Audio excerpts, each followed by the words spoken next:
Right then, Nick, so what I felt from your moves at the start of the session was it's kind of the problems were threefold really.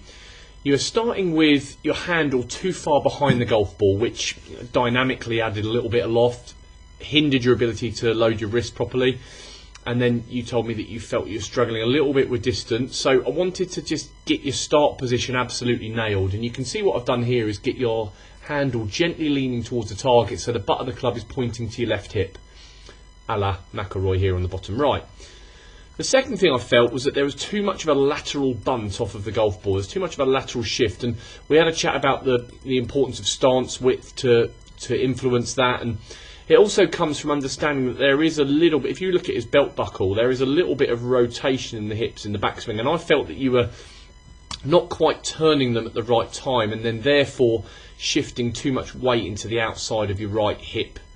Right knee was going outside of your right foot line, and it was all getting a bit untidy at the top. If you look at McIlroy here, where his head stays on that impact line, yours was coming off as I showed you at the start of the session. So what I did to combat that was give you a little drill where I put your right foot behind your left, and this will get you making a very centred turn, a move where you stay very much on top of the ball without shifting or bunting off of it.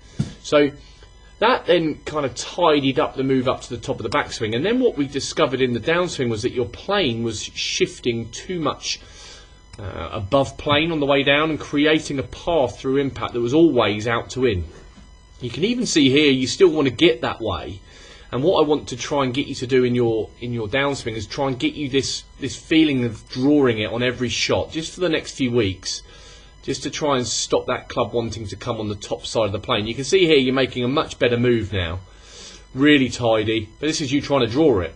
So it's actually bang on neutral now, and I want you to feel as if it gets even more on the underside of that, just temporarily, just until I'm happy with how you're moving. But what it did do on the way down and through impact was keep you more on your left side as well.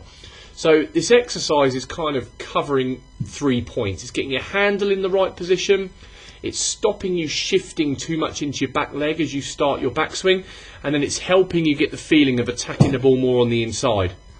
And I want you to just keep working on that. Don't move away from that. Keep working on it and just hit every shot for the next few weeks on the course as a little draw shot. And I would get you doing 10 shots like this on the range, and then 10 balls standing normally. 10 shots like this, 10 balls normally. Remember, with a draw, the ball starts right and then curves to the left. So the start line's crucial. Starting straight or left is cheating the system. So it has to start right and come back. Wonderful stuff, my man. Really good session. I'm really happy with where you're going. Obviously, I had to cover a couple of points today, but we kind of brought it all together in this nice, simple drill.